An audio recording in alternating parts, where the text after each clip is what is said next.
It's the Fantasy Football Show with your host, Smitty.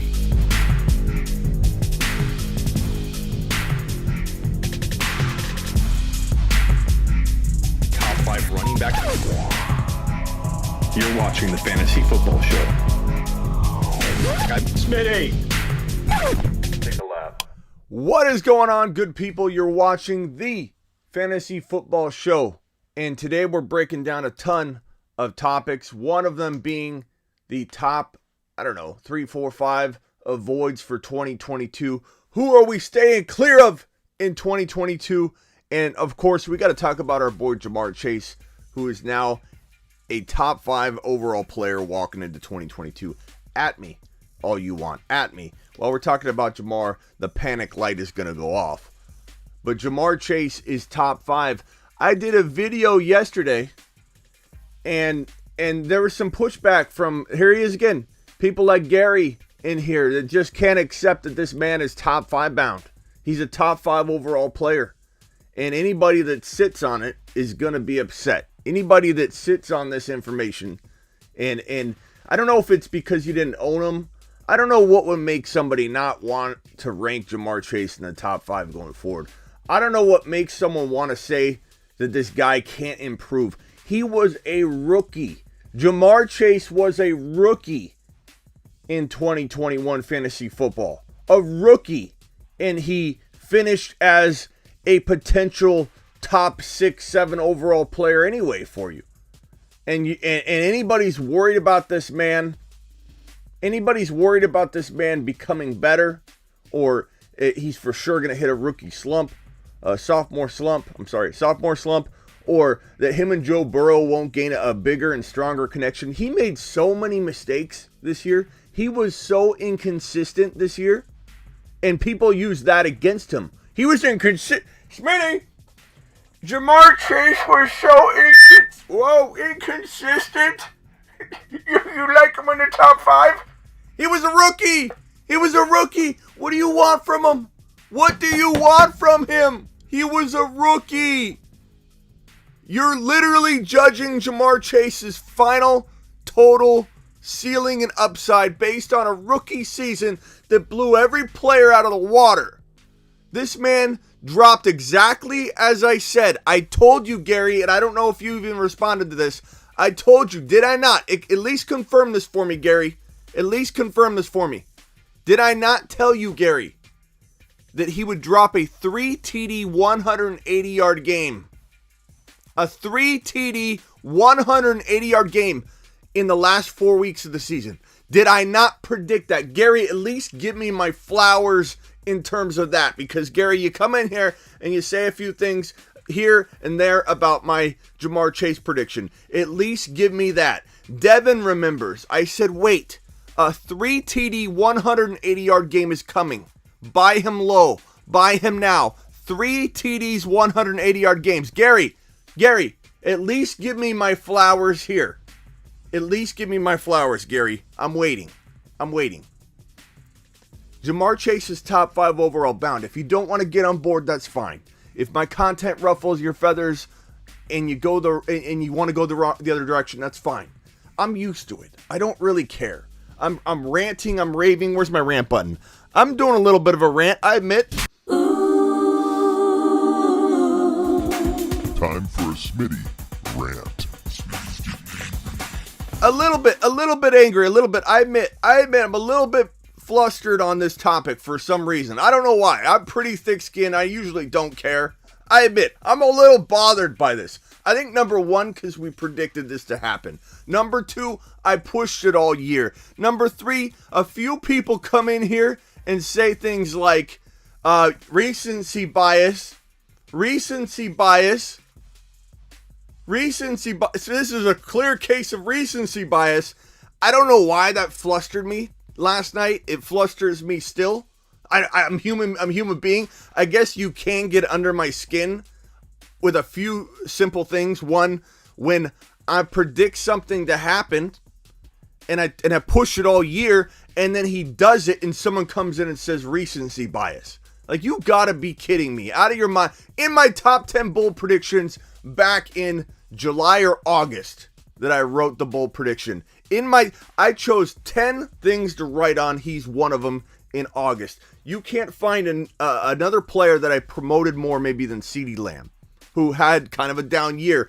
And I think it's time to buy Lamb in Dynasty. It's time to believe in Lamb in 2022 fantasy football, redraft and startup Dynasty leagues, and in existing Dynasty leagues where you can buy early. I think it's just 3 or 4 people in here. Like 3 or 4 or 5 people. They're the loudest people in the chat, okay? And it happened last night on the live, and for some reason it flustered me, okay? It got to me. It got to me.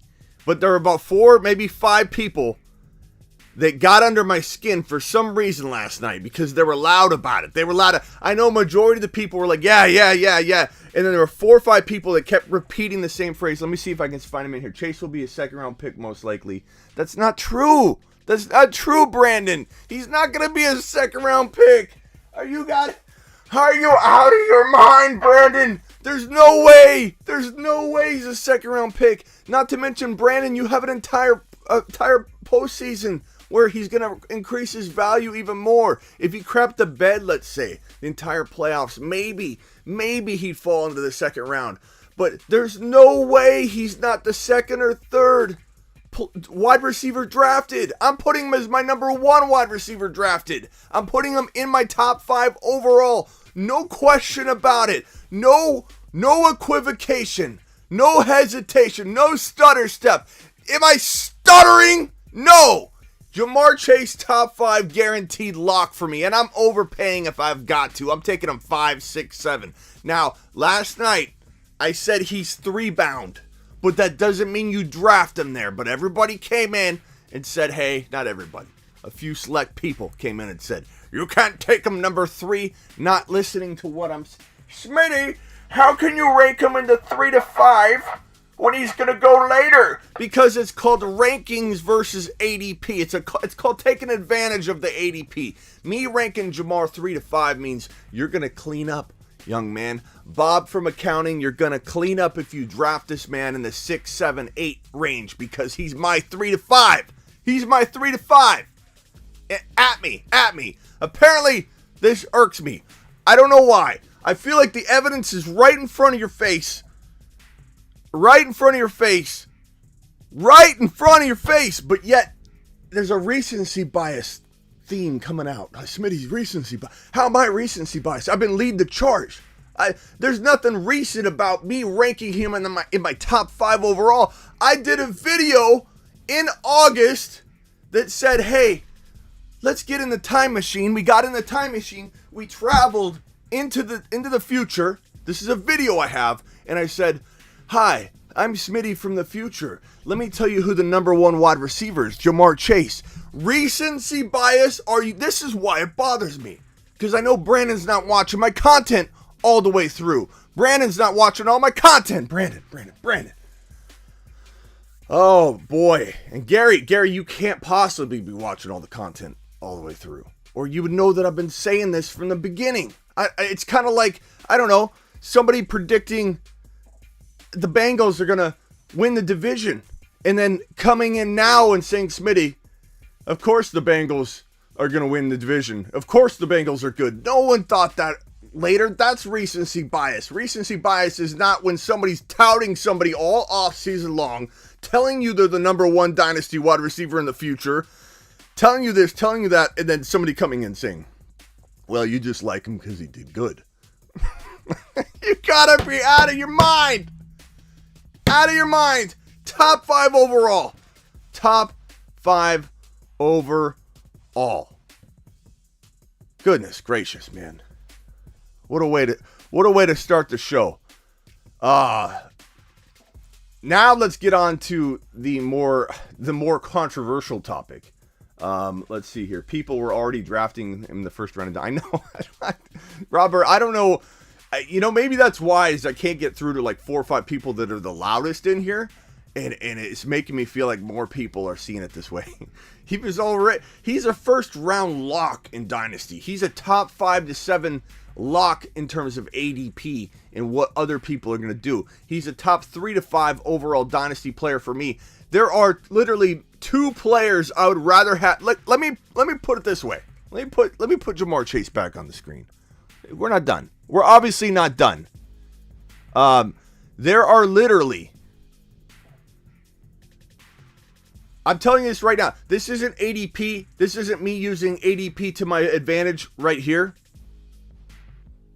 Okay? Yeah, and this comment right here. This is what you call, this is a genius right here. This man has the biggest brain in the room. Well, Robert too. Smitty's always said Chase is just scratching the surface. Yeah. For anybody to judge this man, judge him on his rookie campaign where he drops straight fire.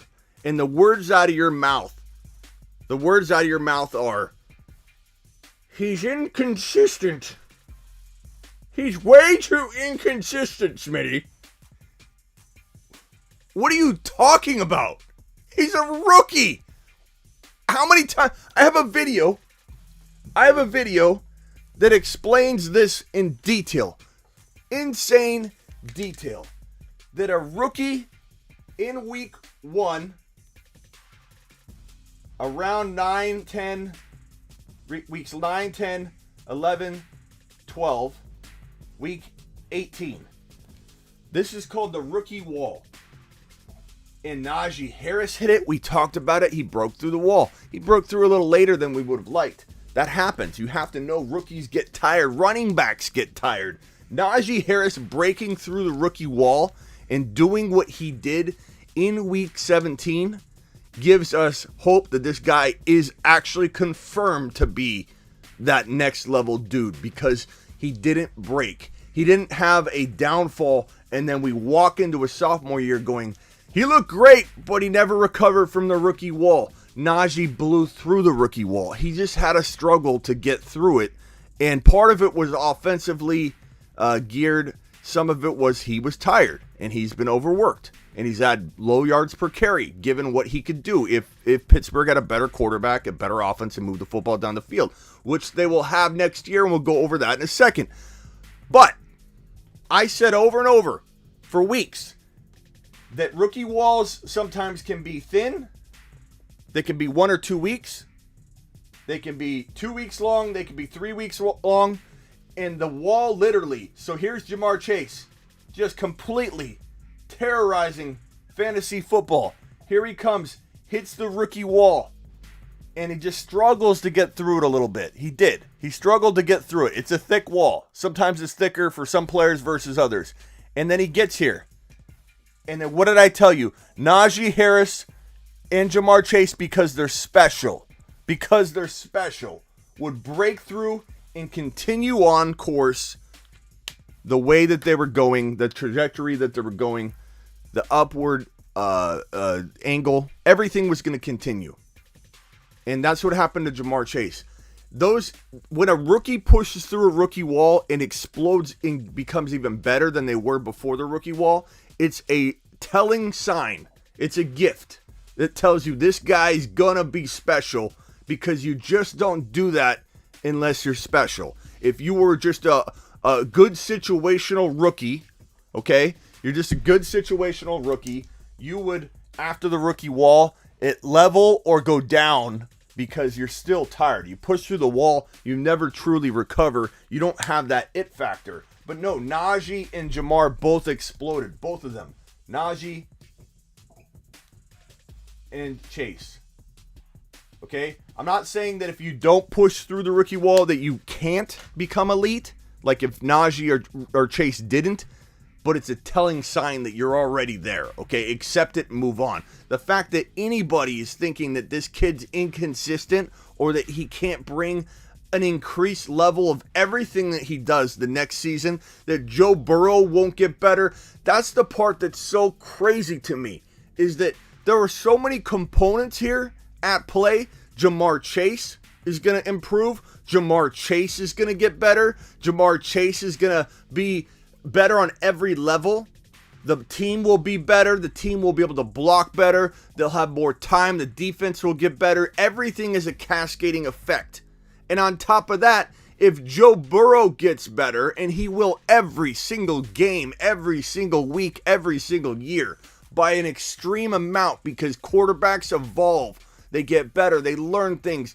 As Joe Burrow gets better, more protected, gets more time, Jamar Chase will inevitably get better as well on that branch alone. So he's getting better on all his own levels, and as Joe Burrow gets better, Chase's opportunities will get better. To judge Jamar Chase right now and say, okay, where would I draft him based on his rookie numbers and what he did as a rookie? 10 or 12, Smitty. I'd take him 10 or 12. To actually accept that this is his ceiling is reckless, man. This guy is going to be top 5 overall bound. There are literally, and here's what I came back to say on this topic. There are literally 2 players, only 2 players I would rather have than Jamar Chase in Fantasy Football Dynasty. 2 players only. And this is why Jamar Chase ranks number 3 for me on my rankings, not on ADP. ADP is what you use to draft against. Rankings are what you use to steal away players because you correlate your rankings with your ADP side by side when you draft. Or if you're using your rankings, you look at the pre-rank list on your app that you're drafting on. That is an ADP. You don't have to have 2 pieces of paper or 2 tablets or 2 phones in front of you. You literally have your rankings. You have the site, the league management that has the ADP rank.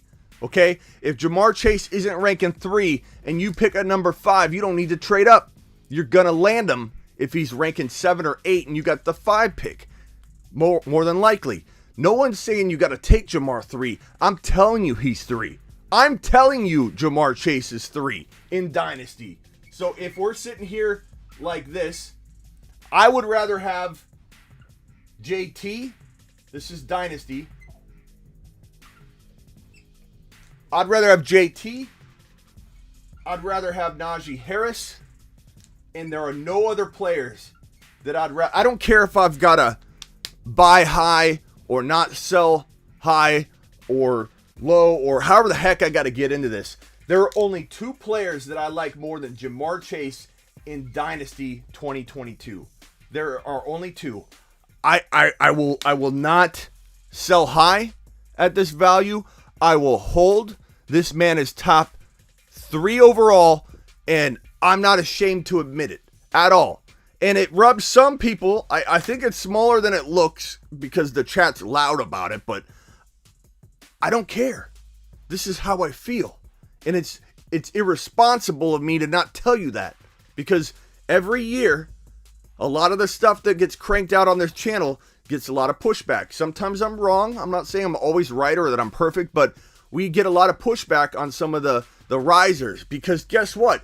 It's a lonely place to be when you're trying your best for your people to be ahead of the curve. I'm not asking anybody to come up with me ahead of the curve, look around and see what's going on. My job, I work for you. My job is to go up to the quarter, way ahead of everybody, try and see what's going on, and let you all know what it is, what time it is. And what time it is this man's number 3 overall in Dynasty. He's arguably 3 to 5 in redraft. You want to take advantage of ADP in redraft. In Dynasty, I wouldn't screw around. In Dynasty, I'm not messing around with ADP. There are only 2 players that I like better than Jamar Chase in Dynasty. I would take him 3 overall in Dynasty. At me. I honestly don't care. Number 3, you heard it here. If it's bold, great. That's good for my channel. I'm glad it's bold. I'm glad it ruffles feathers, because that way it's known. It's not recent. It's still going to be recency bias later. You're Schmitty. Sorry. Schmitty. It's recency bias. I mean, his sophomore season, Chase exploded. This is why you like him. It's not because you liked him beforehand. It's obvious, Smitty. How many times are we going to hear that later? It's obvious. Oh, the Bengals winning the division's obvious. Oh, drafting Jamar Chase was better than drafting Sewell. Where are the people now? How many pushback haters did I have in the chat when we're talking about why Jamar Chase? This is where it all began. This is where the birth of the megaphone really getting its staple in the show came. is when I needed a voice and a character for the anti-Jamar Chase hater. I don't know if you were even here, Gary, or what, but back when Jamar Chase was going to be drafted, and I told everyone it was going to happen in February, March, April, leading into the NFL draft, the naysayers said, Schmitty, you have to protect Burrow. You got to keep Burrow on his back. How is he going to deliver the football to Chase and Higgins if he can't throw the football because he needs to be protected, Schmitty? We needed a voice for that person because all they said was the same thing over and over. They read it somewhere. They absorbed it. They swallowed it. They regurgitated it over and over and over. They only heard one or two lines. They heard, you have to protect Burrow. That was repeated over and over. And if you can't protect Burrow, he can't throw the football, Schmitty. Like I'm some moron. Like I don't understand how the inner workings of a team work. Or how important a player is like Jamar Chase. Transcendent. How many transcendent players are there in the NFL? JT. Kyle Pitts potentially for the future. Najee Harris, I don't even know if you call him transcendent. He's a great player in a insanely good position. JT transcendent. Jamar Chase is transcendent. Kyle Pitts could be. Joe Burrow could be. Joe Burrow will be. Joe Burrow will be. Even Justin Herbert isn't transcendent. He's really good. Mahomes is kind of transcendent. That will continue. Kelsey's been transcendent. That's what transcendent means. Okay, it's not something you throw around for just the number one ranked player. Like you don't just say, let's draft this. Henry's been transcendent. Derrick Henry's been transcendent. You don't just throw it out for even the number one player. The number one player isn't automatically transcendent. Transcendent is going to be a player that's going to change everything. They're going to be one of a kind. A player that's going to rewrite the rules and expectations. And now everybody's going to expect a rookie to deliver this kind of number that he dropped in 2022. This man is transcendent. Yeah, I mean, Herbert could be. Herbert's on his way to proving whether he is or isn't. But this guy is 100% transcendent. He will change the game. He already is. This guy could have 20 receiving TDs in a coming season. It would not shock me at all if Jamar Chase had 20 plus touchdowns in 2022 and 1,500 yards, well over 100 receptions. This man is more capable than any player in the entire league. Any player over anybody of having a non-quarterback, of having a 3 TD game. If you said, Smitty, you will vanish right now if you don't predict a 3 TD performing player this weekend and get it correct. The number one person I would throw out is Jamar Chase. Over running backs, JT would kind of be up there. I don't know. Adams would probably be up there this year, not next year. It would be Jamar Chase. I would probably not hesitate. I'd go, Chase. This guy is 3 TD capable on any given Sunday, Monday, Thursday, occasional delayed Saturday, maybe even rescheduled Tuesday. This man is the one player I could count on the most to get a multiple, but specifically a 3 TD game. That's why he's got 19, 18, 20 touchdown potential. He's insane. He's insane. Number 3 dynasty player, and I don't even hesitate to make him the 3rd drafted player. If I'm in a dynasty startup, at me, Jamar Chase, number 3. If I got a top 3 pick in a dynasty startup, Jamar Chase, at me. Top 3 pick. I take him 3. I take JT 1. I take Najee 2. I take Jamar Chase 3 in a dynasty startup. At me. At me. And another thing. Yes, let's talk about this one right here. Where's Aaron Rodgers going? How many times are we going to dance around this all offseason? It's going to be a long offseason, but I love it. I love it. I'm excited. I'm actually not irritated. I'm amped. I'm amped. Javonte or Najee, we haven't even talked about this. Najee Harris is probably, I would say, over 50% chance going to be looking at Aaron Rodgers as his quarterback, assuming Aaron Rodgers doesn't retire, or Russell Wilson, or equivalent. Name one place that's better than Pittsburgh. There is no place better than Pittsburgh. Denver's a pretty darn good landing spot. New Orleans, you could argue, it could become a good place if the right quarterback was there. They've got a lot of weapons. Kamara's there. Defense ain't too bad. Like, hey, look, this could be a pretty good landing spot with the right passer. I kind of envision Russell Wilson going to New Orleans. But if Pittsburgh does not get a elite quarterback, I will be completely shocked. This is the easiest place to envision an elite quarterback going. The easiest place. You got Tomlin. Okay? Who would not want to play for this man? You've got Freiermuth. You've got Deontay. You got Claypool. You got Najee Harris. You got a defense. You have, yes, an offensive line that needs help. But what do we say about Cincinnati? Half of the offensive line problems aren't just because the offensive line is weak. It's because the offense has trouble with either the quarterback position or spreading out defenses. And while Big Ben is pretty decent at doing what he does, which is pepper targets to one or two players over and over, make them very fantasy relevant, he is very inept in a lot of ways, and that's why he's not going to be there in 2022. That's why he's not playing there. That's why he's not playing. Hang it up. Whatever he ends up deciding to do, he's not the starter there next year. He's not. They're bringing in some new blood, and they have the best option for any team, the best landing spot available to offer. Hey, want to come win a championship right away? Come apply. This is like the best job opening in the NFL for a quarterback or anybody. Best job opening overall ranked available. You think everyone's not going to want to knock down the door, especially A-Rod, especially Russell Wilson.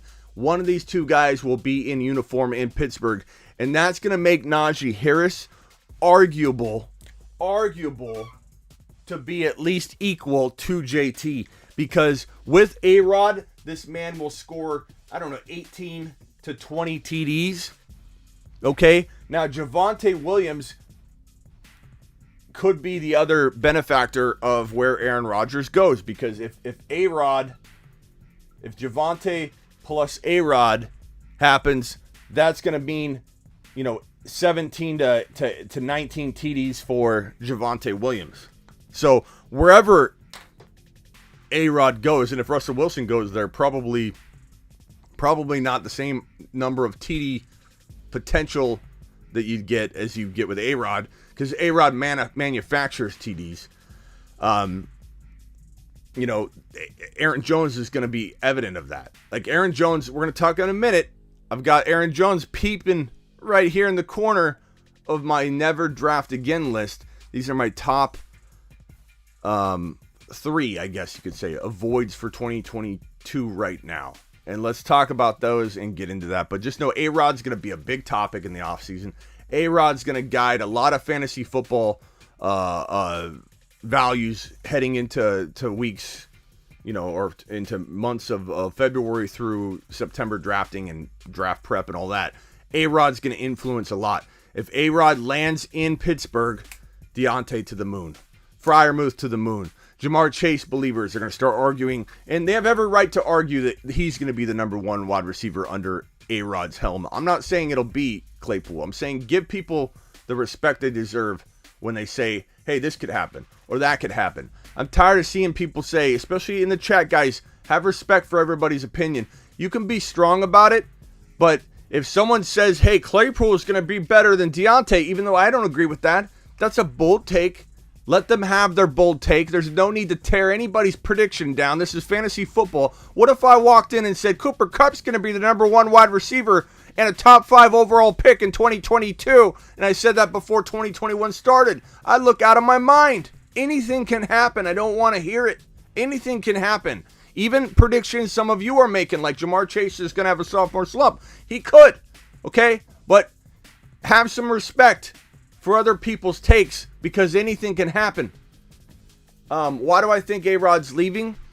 That's a good question, because everybody's asking it, Mark, but I feel like it's obvious. I don't understand why everyone's so First of all, he goes on like the Pat McAfee show a lot.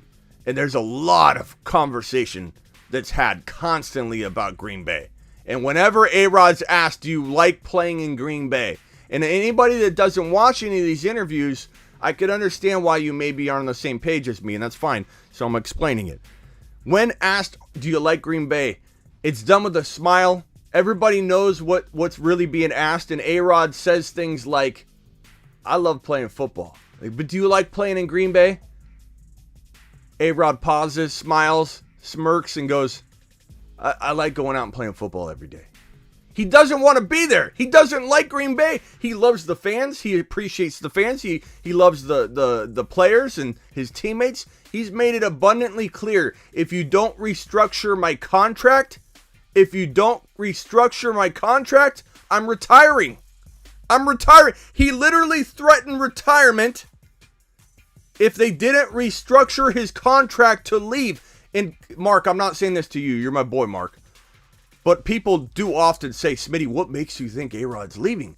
I'm like, what more evidence do you need? He said, I'm retiring. If you don't make my contract as such, is that I can walk away next year. I don't want to be here. And they did that. They restructured it. He now can leave and not be beholden to the Green Bay Packers and have them control his destiny where they can trade him. He can leave, and he had them put that in order to play. What more clarity do we need? That's number one. And again, I'm not yelling at you, Mark. You're my boy.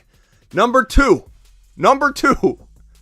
Every interview, the man is asked, do you like Green Bay? Hey, are you staying? His answers are always shady and dancing around because he doesn't want to do that to the season. He's tired of being asked a question that could dismantle the progress and the feeling and the vibe. So he says, I love playing football. Hey, A-Rod, do you love playing in Green Bay?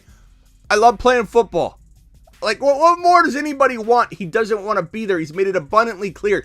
This is an organization that has already decided to dismantle the team when they're the best team in football.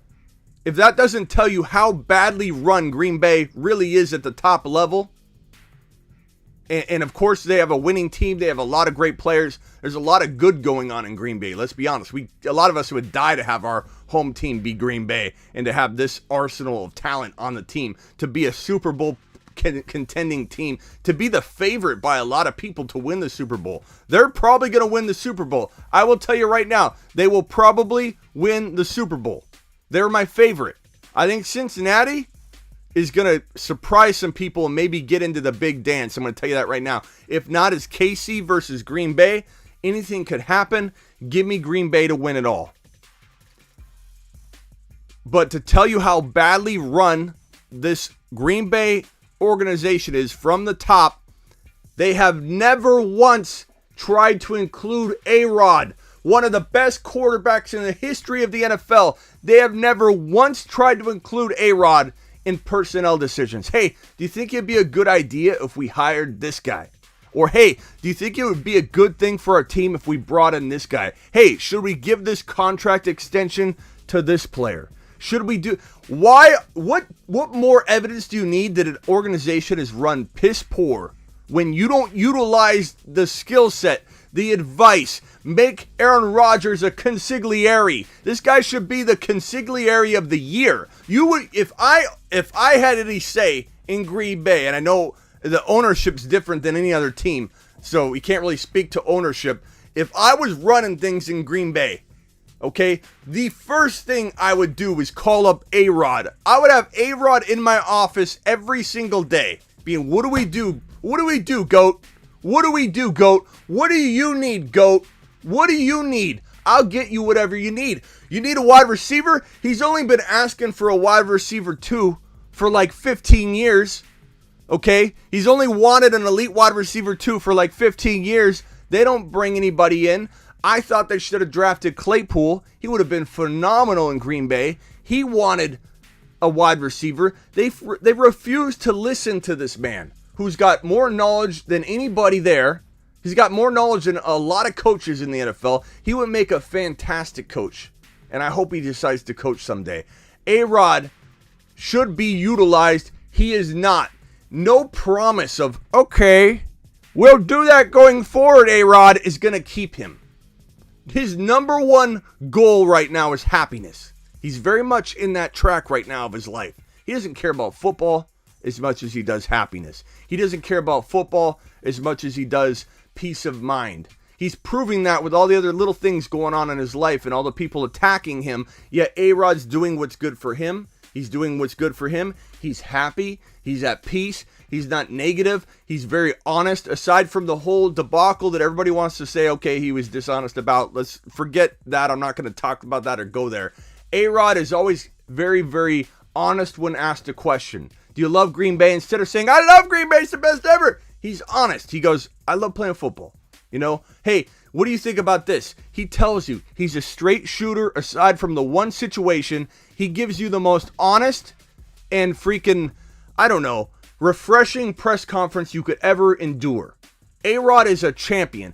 Aside from Joe Burrow, who I think became my most favorite personality in the NFL going forward, my number one and number two personality rankings in the NFL are right here. Number one, favorite people in the NFL.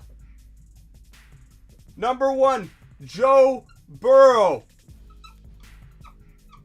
I love this man. I love the way he carries himself. He's in GOAT training. This guy's in GOAT training. Number two, A-Rod. I love A-Rod. My two favorite people in the NFL right now are Joe Burrow and A-Rod. Very, very underrated. Both are underrated. I love what they bring to the table.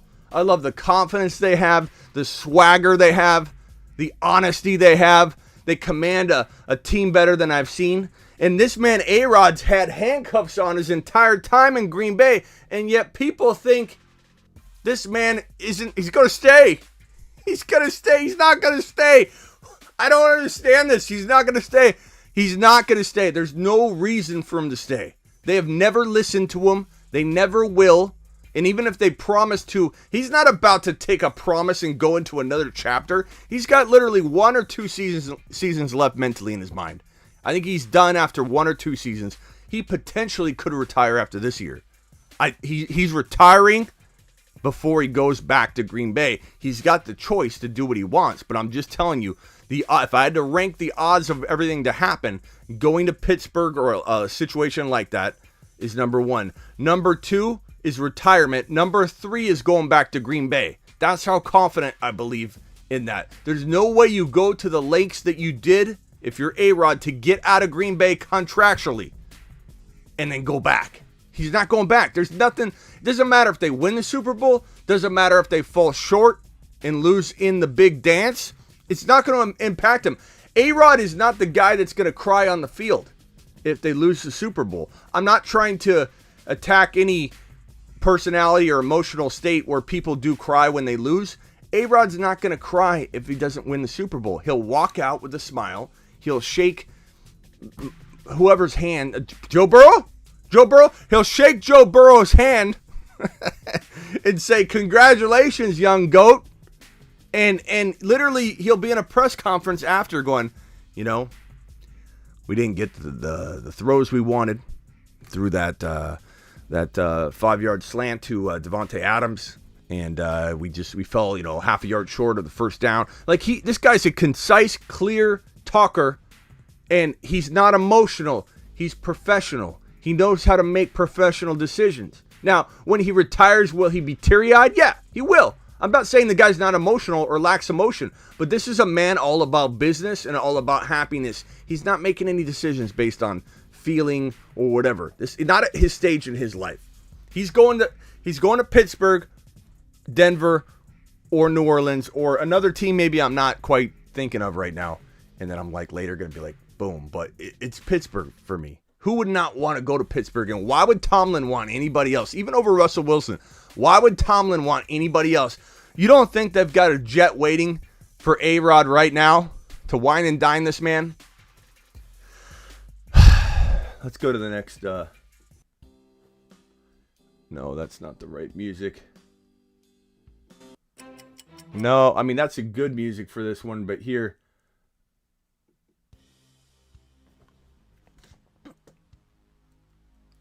This could work. This could work for our avoid section. Time to go to the avoids. And I think I've got a few super chats out there. I'm sorry, guys. I was ranting for a while. Jaden, you still here, pal? Taysom Hill or Rodgers this week. We need to find out more information. For right now, I would say A-Rod. But do we even know if A-Rod's going to be... Let's look this up. Aaron Rodgers. The last report I see on A-Rod is that we're going to play our guys. We're going to approach it like any other game. That to me says there's nothing to worry about, pal. So get A-Rod out there. If you sat A-Rod for Taysom, you would kick yourself. You would kick yourself. If you lose doing that, it is what it is. Mark, Cleveland, you're still in the house, right? Start your Green Bay Packers, pal. Green Bay is approaching things per usual. So get them all out there. CMC is on my avoids. I just haven't thrown everybody on the list, Gary. So don't you worry, pal. CMC's going to be probably number 1 or number 2. Let's go. Let's get to it. Jaden Rodgers. Are you still here, Jaden? Next super chat from Austin. Austin, are you still here, pal? I'm sorry, bro. I was ranting for a while. Austin's got 2 super chats here. He didn't play football for a year or 2. If people want to say Chase was inconsistent, same that they can be said about Tyreek Hill. Exactly, Austin. Austin's on board. Daily reminder, Chase is transcendent. Thank you, Austin. Austin, I appreciate you, pal. Overcome, are you still here, buddy? Overcome says, taking Najee number 1 next year, maybe. Just kidding. Not. Overcome's confusing everybody. I like it. He's making you look left, and Overcome's going to go right. Jaden, you're still here. Thank you, Jaden. Sorry about that. Keep the super chats coming, guys. I'm sorry. I'll try and respond to them as quick as I can next time. I was just in a groove. I didn't want to stop and read. I wanted to stay rolling. You sent me a message on IG. I will try and look. I'll try and play voice messages. Let's get to the top 3 or 4 avoids for 2022 and beyond. Never draft again players. Let's not even call it avoids. Let's call them never drafting again, given their value. Number 1 on the list depends very much on where he lands, or where his ADP lands, because this guy is being talked about as a top 5 player still. He's being talked about as I wouldn't draft him until the 3rd round. No one knows exactly where his ADP is going to fall. But Christian McCaffrey will be a never draft again if you've got to pay 1st round value for him. And a lot of people will come in here and chuckle and say, no one's going to pay 1st round value. I guarantee you people are going to start talking about CMC in the 1st round. If you think CMC's ADP won't be in round 1, you aren't listening to the ADP tea leaves, because there are people talking about him in the top 5. When you say, I know what I'm talking about, okay? Because I post stuff on Instagram like, hey, who are we drafting number 1 through 5 in 2022? And I have a little comment box that I put up. And if you think CMC is going in round 3, you have another thing coming, because people load up that box with Christian McCaffrey in the top 5.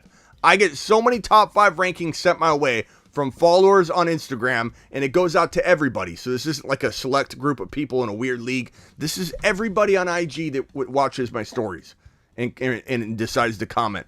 His ADP will be in round 1. It will at least be at the turn at the very least. It will not be in round 2. You got to be out of your mind if you think you're getting Christian McCaffrey in round 2.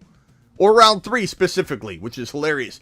Do I agree with you he should be in round 2 or 3? I do. We're on the same page, broski, if that's what you're thinking. But what you're thinking and what I'm thinking doesn't make it so. I could want a large Lou Molinati's pepperoni pizza pie right in front of me right now. Does that make it so? Does that mean a pie is going to emerge? Unless they're watching right now, unless Lou Molinati's is watching me right now, and they're going to bring a pizza pie to me. There's no way one's showing up. It doesn't matter what I want. I could want CMC in round 2 all I want. It's not going to happen. He's an avoid for me. If he maintains round 1 value, not going near him. Never again. Never again drafting Christian McCaffrey at round 1 value. At me if you want. I'm going after a safer player. I'd rather take 15, I don't know. I haven't really even mocked it out yet to know exactly where my line in the sand is. I always tell you guys about my line in the sand. The line in the sand is where a player flips from avoid to go get. Sometimes that flip space is very a wide range. Sometimes it's not. So here is the no-go zone for CMC. No-go zone, probably like right there. Let's just say it's right here. And then this is where we would contemplate him. And then this is where we'd for sure take him. So there's a line in the sand somewhere in this range right here. So this is for CMC in 2022. For me, no-go zone. I'm not touching him in round 1. You couldn't convince me. I don't care what you're saying. You can't convince me to take this man in round 1. There's just no way. Round 2, maybe I warm up to the idea of him in this range. I don't know. But first glance, I'm going to say it's a wide range of line in the sand for me. Where I'm like, and then he flips into undervalued right in this range. That's what line in the sand is. Somewhere in here is a line where he flips from no go to yes. And I just don't know where that line in the sand is quite yet. If you guys feel like you have a line in the sand area, let me know. Time for the avoid players for 2022. Christian McCaffrey, number one. Barkley, probably number 2. I don't feel like this is a Dalvin Cook situation. I get that a lot. People think they're giving me new information. Like, Smitty, have you ever thought that he's doing the same thing Dalvin Cook did? You come back from an ACL tear. First of all, I told you, the first year coming back from an ACL tear, it's no party. It's no picnic. You don't just have a good season because Adrian Peterson did it. It is very, very hard to come back from an ACL tear. I admit early on in like January, February, I was really high on him. I thought, okay, you're going to steal him at pick 8, 9, 10. But then I started to panic. What did I do? I hit the YouTube channel on the daily, pretty much telling everybody to avoid Saquon Barkley in 2022. What did I say? I heard people go, Schmitty, you're not drafting Barkley for weeks 1 through 4. You're drafting him for weeks 5 through 18, Schmitty. But he wasn't ready. It was clear as day. We knew he wasn't ready. The writing was on the wall. The man had the slowest ACL recovery that I've seen in a long time, and he's one of the most gifted and talented and most athletic players in the NFL. What does that tell you? What did I say all offseason long? You're going to hear potentially about some setback that they didn't tell us. And it was easy to see that there was one because the man didn't even try to attempt a no-contact cut until, in pads, until right before week 1. He didn't even take contact. He barely was cutting in a practice setting until briefly before week 1. And yet people said, oh, he's just coming around. Everybody comes along slower. This man tore his ACL in like week 2? Week 2 of 2020, the 2020 season, I think it was week 2. This man had so much time to recover. So much time. And he didn't. Now, he started to look better at the end of the year. I'll give Saquon that. He did look a little more explosive. The problem is, I think he's like those running backs that we're talking about all the time that people say you can't call injury prone that are. Saquon Barkley is injury prone because of the way he plays, his aggressive style. People say all the time you can't predict injuries. I'll tell you what, you can predict injuries a lot easier than you think. And it's called, what have you given me lately to look at? Okay, what's your injury history? And how easily are you injured? Is there any patterns that we can draw up? This red light's cool, but it's driving me nuts. Barkley is not a safe player to grab. If you have to grab Barkley in round 2, which you will have to do, my guess is like the higher end to mid round 2. He's not worth it. Why? They're safer players. It's not just that I don't like Barkley's potential to stay healthy. Like, even if he played 12 games at an elite level, his offense is garbage. I don't anticipate the Giants pulling in a Russell Wilson or an Aaron Rodgers. Therefore, how is he going to do well? How is that offense going to change? Right now, even a let me blow your mind real quick. Barkley looks almost back in terms of his explosiveness. But where is he? Where's Barkley? If he's back, why is he not doing well? Because the offense is garbage. So even if Barkley is somewhat back to his explosive self, you got to assume he's going to stay healthy, which I don't think he's going to. You got to assume that the offense gets better, and I'm not going to assume that because who wants to go play for him?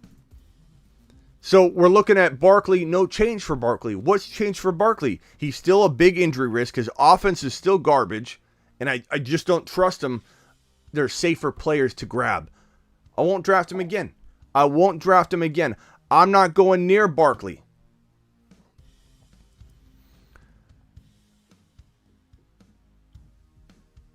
Let's talk about this guy. I have him on here not because he's going to make the list, but because I want to address some things.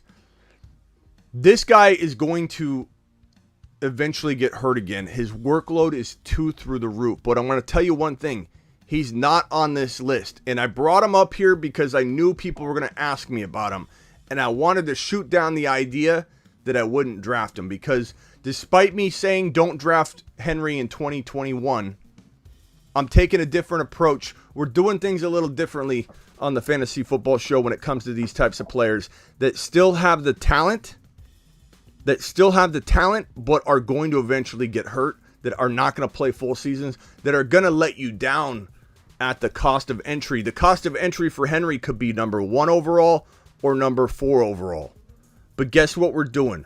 We're drafting Henry in 2022. I don't know exactly where yet. We got to see him come back. If he comes back and looks like potentially his old self, then we're going to give him the benefit of the doubt that he could play at least 8 games at that level. But I'm going to have a hard sell deadline for all of you that draft Derrick Henry. If we take Henry 4 overall, 5 overall, 6 overall, I am approving that in 2022. But you must trade him by at least week 7 or 8 as a hard deadline cutoff. Okay? Smitty approved for 2022, assuming everything looks good in the playoffs, but hard deadline to sell. If you don't sell him, you will be in trouble. If you don't sell him, you will be left hanging. There's no way this man's workload is not going to catch up to him. It already has. People are going to say that his foot injury was freak. No, it's not. He's breaking down because the man has had more carries and work than anybody else. Gruesome, brutal work between the tackles, getting hit at the knees. Nobody wants to tackle this man from the waist up. I'm going to say hard trade deadline for trading away Henry if you do draft him, which I approve. He's not going on this list. I wanted to bring this up because he would typically be a guy that I would say stay away from. I'm taking a different approach with Henry. We draft him. We trade him by, let's make it a hard deadline, week 7. Trade him before week 7. And that's going to be hard for some of you to swallow because if he's popping off in weeks 1 through 5, week 6, and you don't want to trade him, you're going to get burned. Okay, he's not on the list. Aaron Jones and Godwin are next up. They're going to share this last spot. Why am I against Aaron Jones? Because Aaron Jones will probably never return to his former self. Aaron Jones will not have Aaron Rodgers, in my opinion, and that will be the demise of this man's fantasy value. We already have A.J. Dillon taking a bunch of his work. We already have Aaron Jones as a spotty running back 1. If you have Aaron Jones, you're like, I don't even know if he's a running back 1 anymore. He's kind of like a running back 2, and part of me wants to play Dillon over Aaron Jones every week. Aaron Jones, if he loses Aaron Rodgers, he's gone. He's gone. This man barely runs for 1,000 yards. What's his yardage right now? Aaron Jones right now has rushed the football for 799 yards. This is barely a 1,000-yard rusher. If we look at his game log, let me put his game log up on screen right here.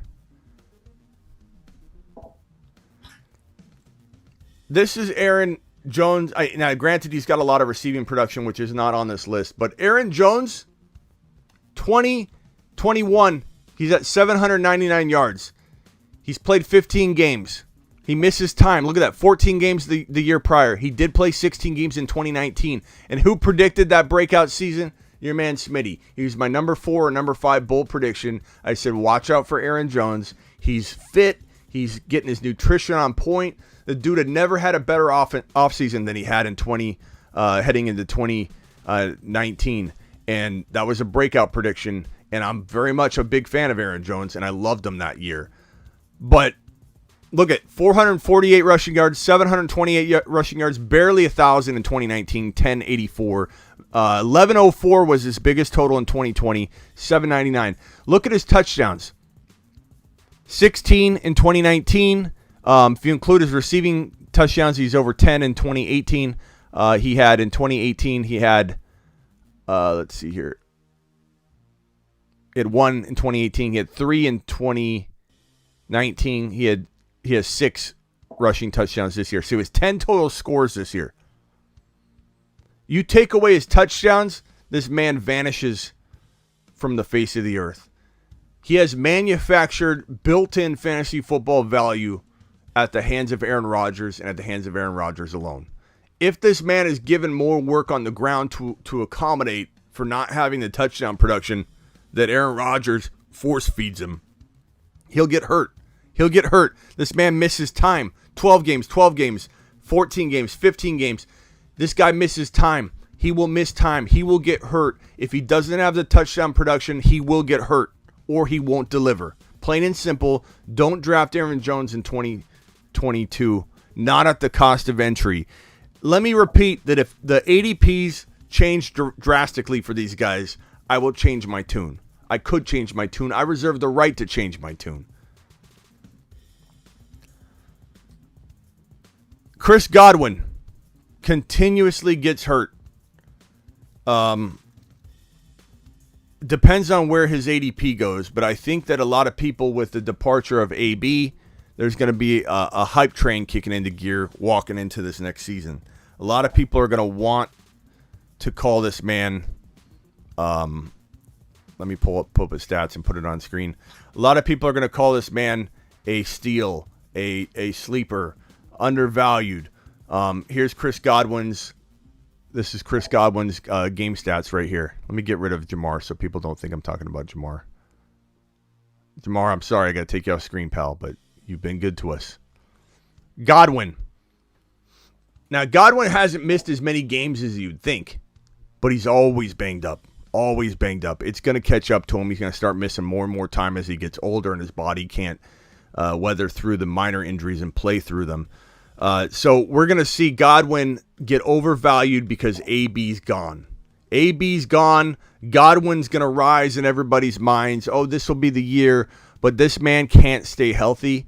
And despite having a pretty decent past few years, I think it's time to avoid Godwin at the cost of entry in 2022. He's going to be a guy I don't draft in 2022.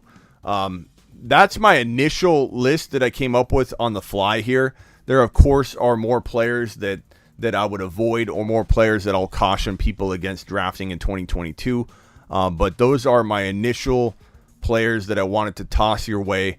At a glance, looking at things, no, I'm not scared of CeeDee Lamb. No, I'm not scared of Stephon Diggs. No, I'm not scared of Terry McLaurin. You'll see Terry McLaurin on my buy low list coming up here in the coming weeks. Darren Waller depends. I mean, will I draft Darren Waller at his value? No, I won't. Do I like Darren Waller still? I do, but he's an older player. He's actually older than Kittle. So Waller does have a ton of risk if you, let's say, had to buy him high. The question I'll have, and the reason Waller isn't on this list yet, is because him blowing it for everybody this year makes me wonder, will his ADP be very reasonable? So if he falls down, I might be very into buying and getting on the Waller train if he falls very far. If Waller goes anywhere in the top, I don't know, 3-4 rounds, then Waller's over here. I'm not drafting Waller there. You got to be out of your mind. But if he falls further, if he starts becoming like a below Hawkinson type value or a Noah Fant type value, then of course I'm going to be on board. So let's keep that in mind. Another avoid I might toss out here might be Zeke Elliott. Well, how could I forget that one? Zeke Elliott might even be like around this range. I like Zeke. Always like Zeke. We owe Zeke a lot. Let's not trash the legacy that is Zeke Elliott. Zeke Elliott gave us a lot, and Zeke Elliott's a beast. And Zeke Elliott could potentially have, a nice little playoff run. But I believe after the season, his body will be shot. He'll be like, holy crap. It took, when a player declines, and Terrell Davis said this about Todd Gurley. And I told everybody this about Todd Gurley, and this is why I say be careful with Derrick Henry. We're taking Derrick Henry in the top 6 overall, but we're trading him by week 7, okay? That's my rule. And of course, you guys can do whatever you want, but my rule is if you draft Derrick Henry, I want you to attach I must self-destruct this situation and trade him by week 7, okay? Zeke Elliott, Terrell Davis said this about Todd Gurley, and nobody listened to me. No one listened to Terrell Davis when he talked about it.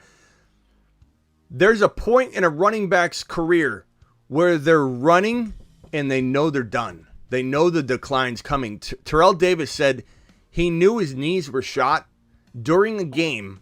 During a game he was doing well in. During a game where he was dominating. And he showed the video footage. Terrell Davis, Denver Bronco running back. Amazing running back. Had a shorter career than anybody would have liked. He was cutting. You saw him running and cutting in the footage. He showed the footage. And he said in that game, he knew he was done. And he knew he was done because he knew the recovery each game was going to be impossible for him to keep up on. That it took so much out of his knees that he couldn't envision even doing it the next game, let alone for another season. He knew he was done during a dominating performance. So I don't want to hear that a player can't drop off like that, especially when you're Todd Gurley and you have so much mileage on that big frame. Everyone says Todd Gurley's built different and it's going to save him, but it's not. It's going to be his demise eventually when the demise comes. Again, I repeat, Smitty approved drafting Derrick Henry 2022. This is not like 2021 where I said avoid him because we need to take advantage of the window of opportunity where he still will deliver. Derrick Henry still has elite talent. Derrick Henry doesn't look like Todd Gurley looked to me coming out of the NFL Super Bowl when no one wanted to listen and Todd Gurley showed signs of decline. You could see it written all over. Decline was there. Decline was clearly there, but everyone wanted to avoid it and ignore it and talk about how Todd Gurley was still the number 1 overall player. Couple weeks go by, Smitty does his video show. My no Todd Gurley, 5 or 10,000 times in a row. I said, no Todd Gurley, no Todd Gurley, no Todd Gurley, no Todd Gurley. 10,000 times in a row or 5 or 10,000 times in a row. I forget which number. It took me like a couple hours to do. It was a weird video. Everybody either hated it or loved it. Everybody asked me to do it again. Some people asked me to never do it again. I might pick a player to do a no 10,000 times show. I'll let you know. I might do it. I think I'm going to do it. People don't like it, but whatever. I'm going to do it to prove my point. It was a movement, a no Todd Gurley movement that I started. And if you think I didn't affect ADP, you're out of your mind. Because he was number 1 overall. Coming out of the Super Bowl. People had questions, but they didn't question enough. And I said, if you watch, this guy's done. You started to see it in the playoffs. And then they didn't even use him in the Super Bowl. And they made excuses like we forgot to play Todd Gurley. The writing was so on the wall. It wasn't just like Barkley's situation. Barkley's writing was on the wall. Everybody refused, except for the smart people in here. Everybody refused to see it. The writing was on the wall. Barkley was not going to have a good year. It was so clear as day. And people are blind to it when they want to believe in a player bad enough. Or they already have an investment. They've already invested in Barkley. They want to argue it instead of being logical and saying, how do I get out of this while I still can? I think Smitty's right. Todd Gurley fell off. We saw it. He was done. Number 1 overall pick in people's minds coming out of the Super Bowl. By March 1st, he was like 2 or 3 overall.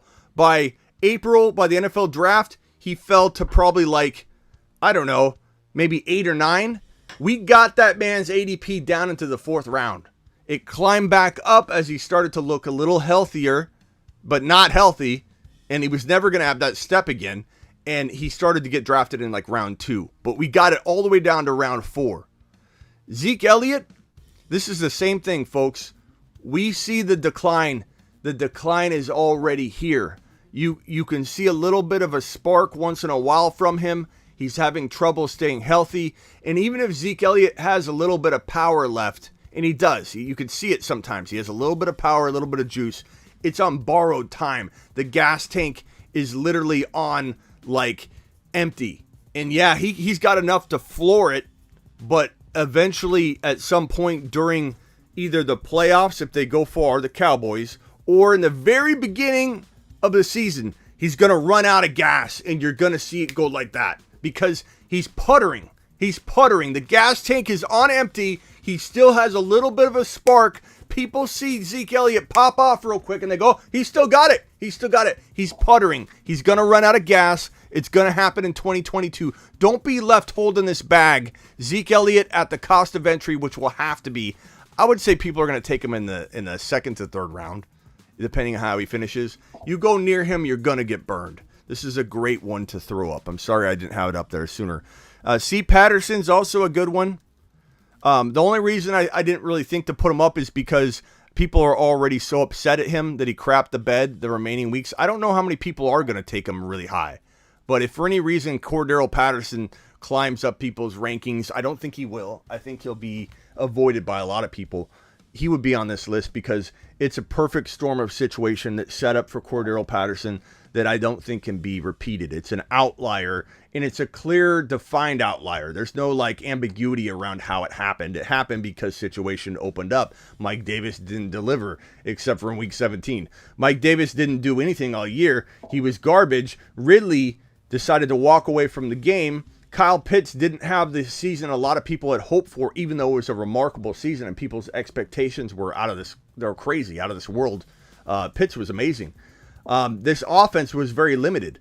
And so you had this guy that was like, okay, I'm playing with a bunch of limited, low upside players. They need a running back. I'm going to take over. I don't think that happens again in 2022. I don't know if Ridley returns. We'll see about that. But Patterson is old. Patterson, he's not a spring chicken. How old is he? He's like 20. He's like 30, 31. I think he's turning 31 to 32, maybe even. Let me pull it up. Cordero Patterson is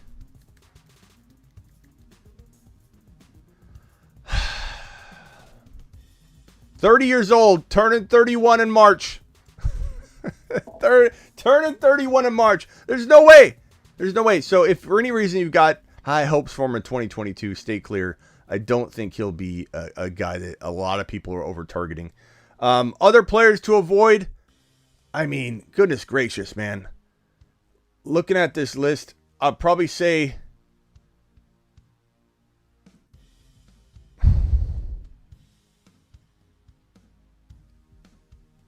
I'm not going to say Nick Chubb. I'm going to say be careful of Nick Chubb.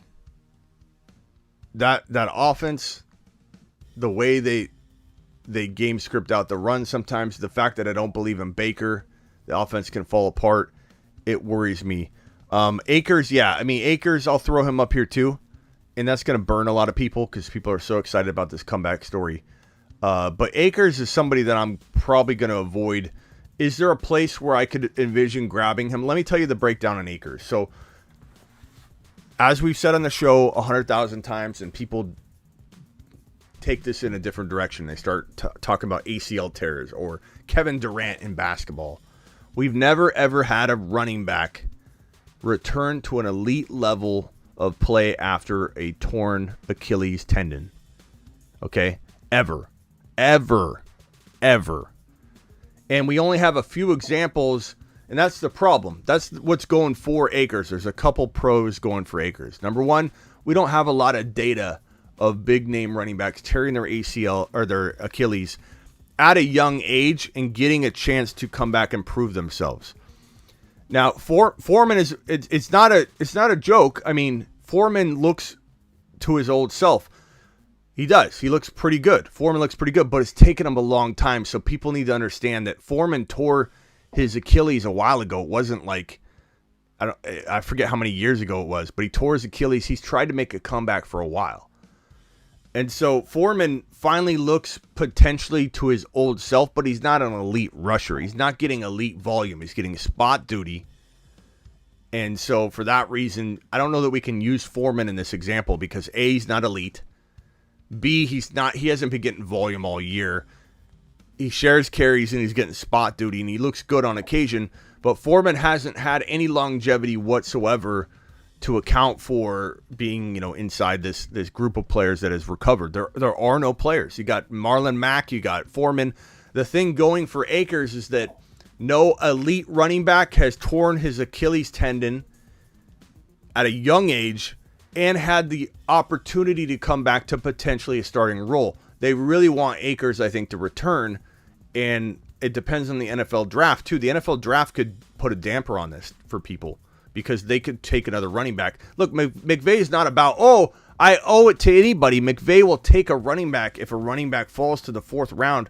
Do you think McVay wouldn't take, let me give you a name that would fall to a deep place in a draft that any coach would be crazy not to draft? And I know everybody wants to be sentimental about players, but let's say Zamir White or a James Cook or a Zach Charbonnet falls to the 4th or 5th round. Do you think that McVay wouldn't take one of those running backs? And if a James Cook lands in LA, Akers is in trouble. And I know McVay doesn't use rookies all that much, but it means that they drafted a big name running back that fell. And the NFL draft does that for running backs now. It makes running backs of high potential draft capital in a old world fall in a new world where that no one values running backs.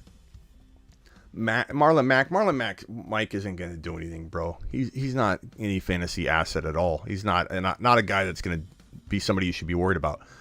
Akers has a shot at recovering because the opportunity potentially is there, assuming McVay doesn't draft a running back.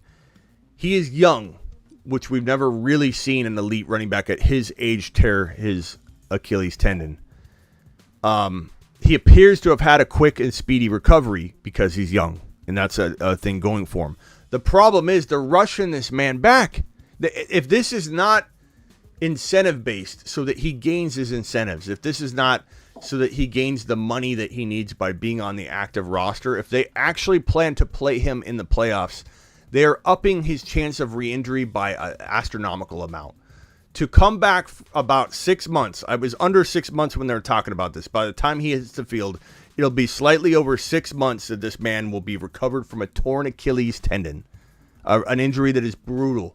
This is the injury that I'd rather have double ACL tears than an Achilles tendon, because Achilles tendon, it takes away your explosion. It takes away a lot of things when you're a running back. Maybe a normal human being, I'd rather tear my Achilles, because if you're not running, you can recover and walk and be fine. ACLs are brutal. But to get back to full strength, ACL is a lot easier than an Achilles tendon, because ACLs, you could tear an ACL at his age, be fine, and be an elite running back, to be a top 1 to 5 running back. ACL early on in your career at 20, 21, 22, you can come back from that, especially in college. Look at Dalvin Cook, ACL. But Akers is dealing with something different. I'm avoiding Akers because the hype is insane. And people are talking about him like an elite keeper. Like, oh, Smitty! I get messages in DM. Smitty, I've got 2 elite running backs for next year. Look at this. Najee Harris and Cam Akers, baby. And I'm thinking to myself, like, Cam's got upside potentially in the right spot.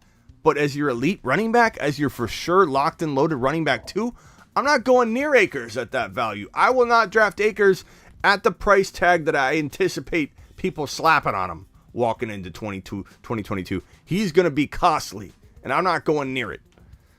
All right, that's my avoid list for 2022. Let's get back to the regular scheduled show.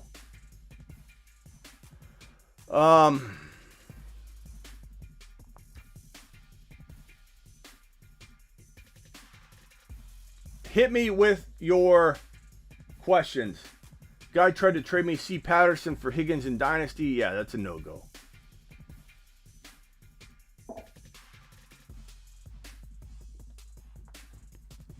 Matt says Zeke could be a buy low and sell before week 7. Maybe Matt, but I'm not. I don't think I think he's gonna run out of gas during the playoffs. I think he'll run out of gas walking into week 1. The problem is gonna be, Matt, that I don't think he stays healthy long enough for week 7. Not at a full-time workload. And if he's not at a full-time workload, Matt, you aren't unloading him in week 7. No one's gonna buy him. You know what I'm saying, bro? So you have a catch-22. If Zeke Elliott's getting enough volume, he won't make it to week 7. And if he's not getting enough volume to stay healthy, he won't be tradable. So Zeke Elliott's a trap. I'm telling you, he's a trap. I wouldn't go near it, Matt. You may not be wrong. You might be right. Trust your gut. Again, I'm okay with everybody having their own opinions and bold takes. Look, I'm not right about everything. I don't claim to be. Don't take a guy you intend to try and trade. In most cases, I will say you're correct, Webb. That's why I didn't want to say this last year with Derrick Henry, because what if you couldn't trade him away, or what if he broke down earlier? But there are a couple players. I agree with Elliott. That's exactly right with Elliott. I 100% agree. The amount of players I would draft to trade are like 1 or 2. And Derrick Henry is a unique situation that I'm telling you, if you draft him expecting 18 games, you're going to be extremely disappointed. You're going to be 17 games. You're going to be extremely disappointed. He will not play a full 17 games at the volume needed to make him Derrick Henry. If they dialed him back, he wouldn't be Derrick Henry. So you're in a catch-22 there. If you draft Derrick Henry and they give him 18 carries or 15 carries instead of his 30, he won't wear down defenses like he does. If you watch Derrick Henry run the past the couple weeks heading into his injury, like I hate to say this because people are going to come at me, but he didn't look dominating until the end of games. Like he was, if you watch football, and we talked about this all the time on the YouTube exclusive group, like in the first quarter, second quarter, Henry looked sluggish. We're like, wow, he's going to end up with 150 yards and 3 touchdowns. We know that because defenses are going to get worn down by this man. He is so hard to tackle, but he didn't look elusive or super explosive. He looked like he was scampering, and once he got loose, it was like, who's going to tackle him? It was like it was just like a machine, a wild machine running down the field, like a robot, like a monster robot. Like, who's going to tackle this man once he gets going, once he gets his speed up? And it's like this freight train, but it was a slow moving process for him. And so that's why I say that if he doesn't get 27 carries like he averaged, Derrick Henry's going to have a tough time getting defenses in a position where they feel that way. And I'm just going to say this right now, and again, this is going to ruffle feathers, but Derrick Henry, I may change my tune on that. Like right now, I'm saying we draft him, but I may change my tune on whether we draft him at all. I have to take a look at him in the preseason. Yeah, he is like the T-1000 running. It's crazy. It's kind of like you got to be honest with yourself. If you watch Derrick Henry footage, he gets a handoff, he's bouncing around, scampering, and then he doesn't go anywhere. He gets the football, bounces around, scampering, doesn't go anywhere. It takes him like 7 carries to get much going, and then by the end of the game, it's like there's this open hole, and Henry just gets going, his speed gets up, and then no one can tackle him. Like, my point being is there's going to be a time where he can't get free, and the abuse is going to wear on him. So, I don't know. Right now, I'm saying draft him, but it wouldn't shock me. Don't be surprised if I change my tune after I watch some playoff footage and I start telling myself, you know what? I'm not convinced he's going to break free and get the volume. If he doesn't get the volume, if Tennessee's like, look, we're going to run him 15, 18 times a game next year to keep him healthy, he's not going to be Derrick Henry. That's half the carries. He's not going to be Derrick Henry. And I don't think he's more efficient because we don't have any evidence that Derrick Henry's more efficient with less work. The only evidence we have is that he's spoon-fed to the point he gets hurt in order to get the production. So I'm skeptical of my own angle that I'm trying to re-examine and try and take a more cautious approach with predicting Derrick Henry's demise, because I feel like it's dangerous territory given how much upside he does have if he is fed the football. for the amount of games he can stay healthy. And I want to take advantage of that for you guys. I want you guys to be able to take advantage, not pass on Derrick Henry and watch him blow up for 7 weeks, then get hurt in week 8 and think, we could have been creative here. We could have drafted Derrick Henry, traded him by week 6 or 7 to be completely safe, gotten out, bought something expensive that we couldn't have bought with the draft pick that we had anyway, and now we get the best of both worlds. I'm trying to think creatively on it. I could back out and change my mind after I watch him in the playoffs, because that will determine a lot. Derrick Henry, how good he looks. I feel like he's going to have the same power in 2022. I know he can train and get back on course. I know he's probably trying to get fit now, get in game shape. He probably is going to struggle in game 1 being in game shape. He's going to get gassed and he's not going to be able to keep up, but that can be fixed. The question is, will he ever have his speed, agility, and ability to take the load 25 times a game? And I don't think he's going to be able to. I think he breaks down.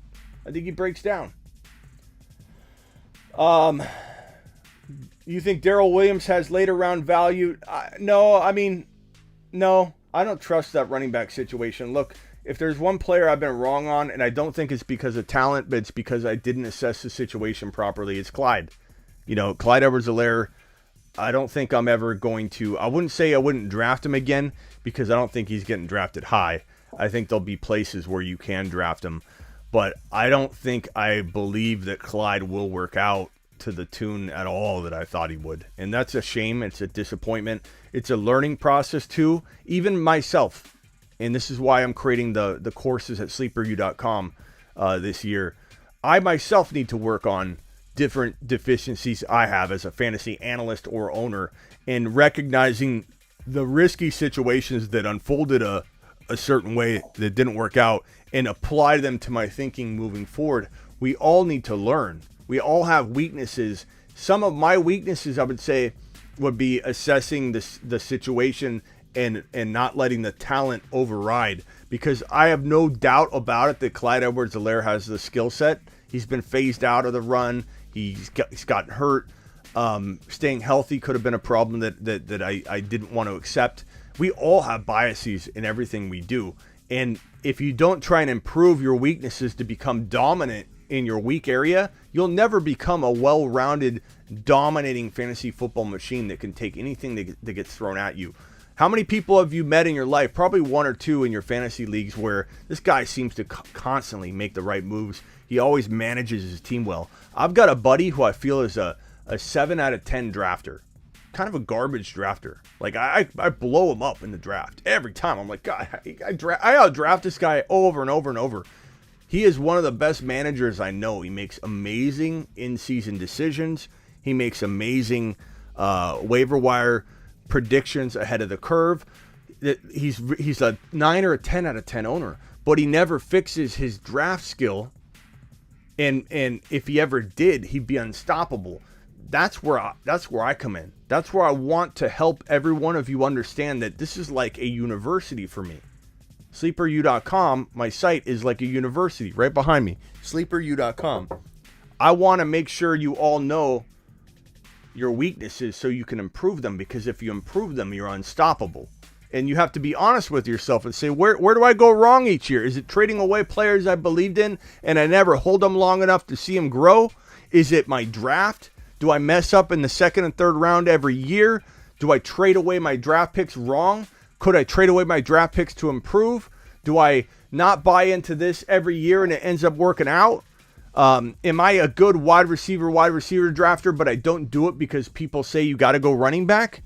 Like, are you good at drafting Kelsey early, or do you just want to be and you botch it every year? Because a lot of people can't draft tight end early. It's not that it's impossible, but you have to be good at it and be able, otherwise you're chasing the positions all around the draft. You're behind at running back. You're behind at wide receiver. You're playing catch up your entire draft because you spent a 1st rounder on Travis Kelce.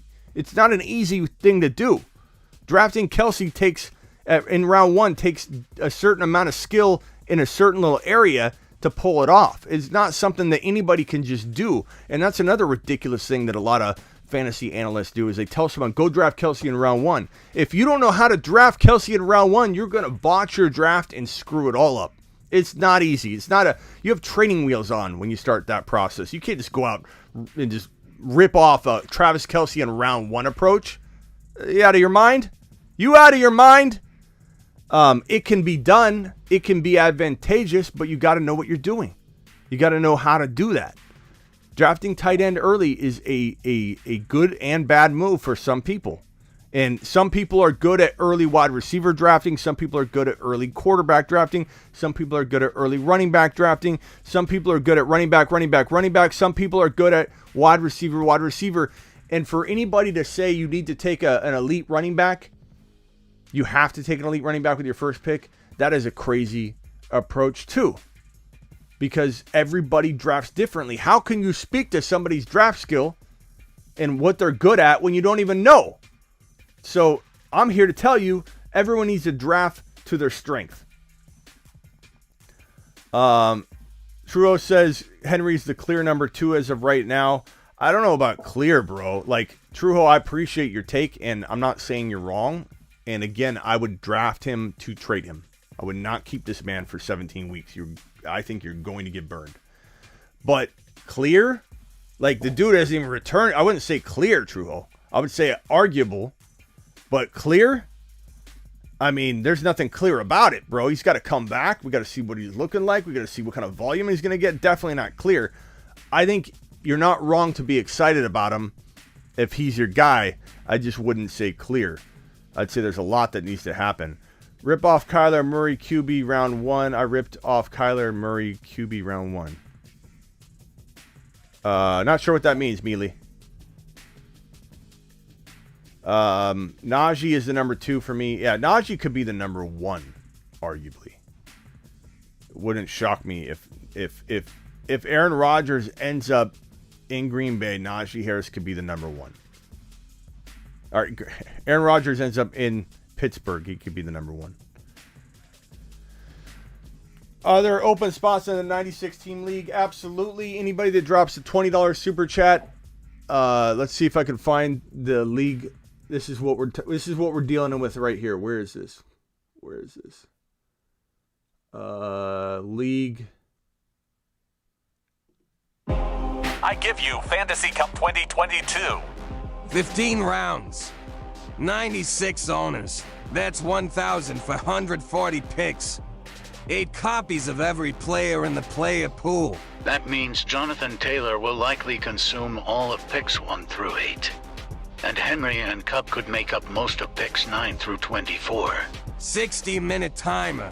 This draft could take 80 days to complete. 96 owners, 15 rounds, 8 copies of every player in the player pool. 1 division of 96.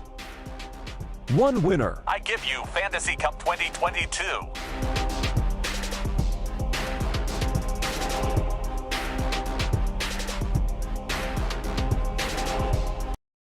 Who's here for it? Who's here for it? Are there spots in that league? There sure are. How do you get in the league?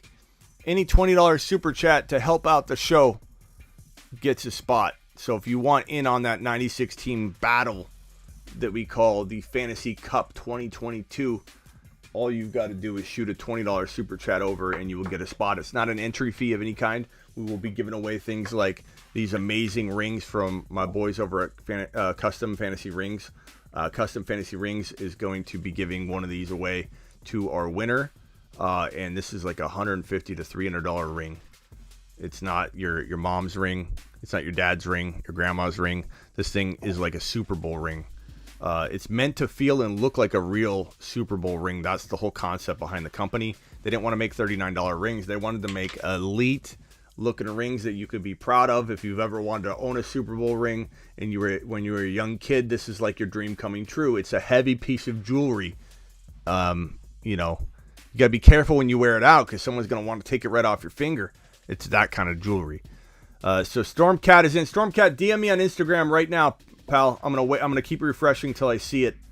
DM me right now on Instagram. So Stormcat is in. 63 Stormcat is in the league. We got like maybe 40 spots, maybe 50 spots left, maybe 45, 50 spots left. It's going to be an amazing league. We're going to show it constantly. It's going to be on one division, on one league management site that everybody It'll be an open public standings and live scoring league, so everybody can view it. Unlike before, last year we didn't do it the right way, so we're gonna do it better this year. Stormcat, let me know when you sent that DM.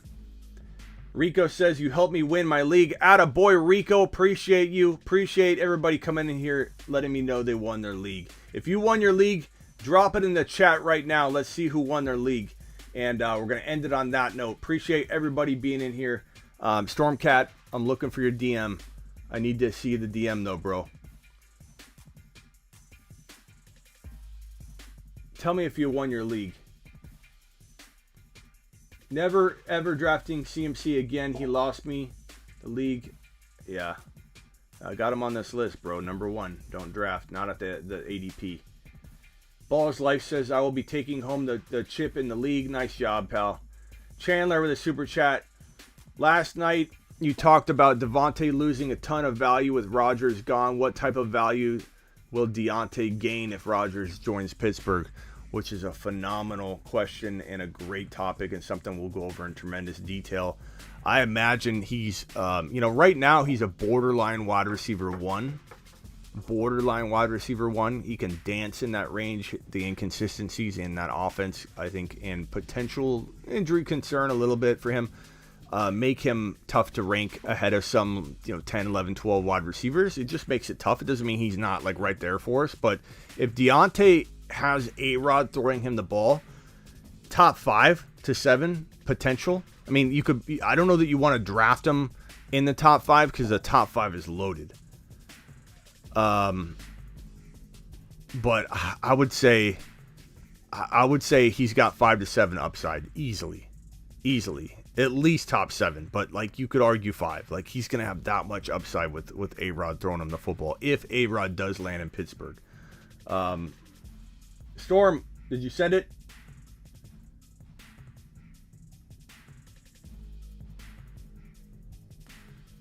Okay, here.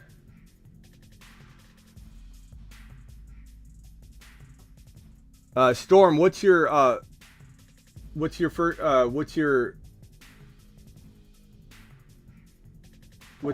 name? Or what's your username on Instagram? Or what's it start with? I just want to make sure. How do the waivers work? I haven't gotten all those details ironed out yet. They'll probably be just a rolling waiver wire or completely first. Okay, yeah, I did get it. Thank you, Jeff. I'll be sending you an invite in a second. Accept it, bookmark it, and know that you probably won't hear much more about it from the league.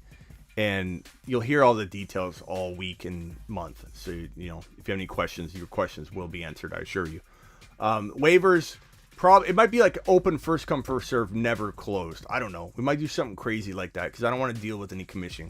I want it to be a self-sufficient, thing, which means we might take out trading or put a voting process in place that requires an extraordinary amount of vetoes in order for something not to go through. So if there's any collusion at all, and if there's collusion, you'll never return to another league of mine again. So make sure you don't even think about that.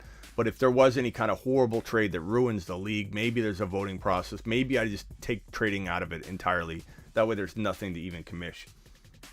But thank you, Storm, for jumping in to the league. I will send that email to you in a second. As always, the best comments will be left on screen as we exit. Appreciate all you being here. See you Thursday, 5 p.m. to 7 p.m. Eastern. And I may go live tonight on YouTube. I don't know. I'll definitely go live on Instagram at some point. Make sure you're following me on Instagram. I go live on Instagram on the daily. So if you like this kind of interaction and you want it from Instagram as well, go to Instagram and search for The Fantasy Football Show. Or you could just go to smitty1.com, smitty1.com. I've got all my links to everything there. And make sure you get that lifetime membership at sleeperu.com. Sleeperu.com. We got all the rookie content up. I've got my top 10 rookies with all the write-ups, with the video footage, my predictions as to how good these players are going to be. Kenneth Walker, the third, is going to be elite and electric. I don't care what anybody says. If he lands in the right spot, that is. So get ready for that. All of it starts now. 2022 begins now. Appreciate every single one of you.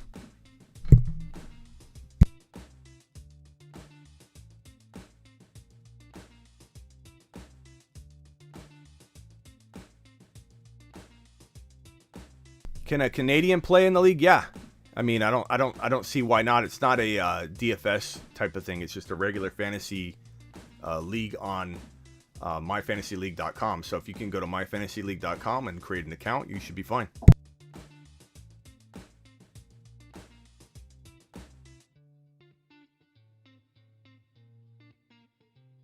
People are getting burrowed left and right, and people are going to remember it.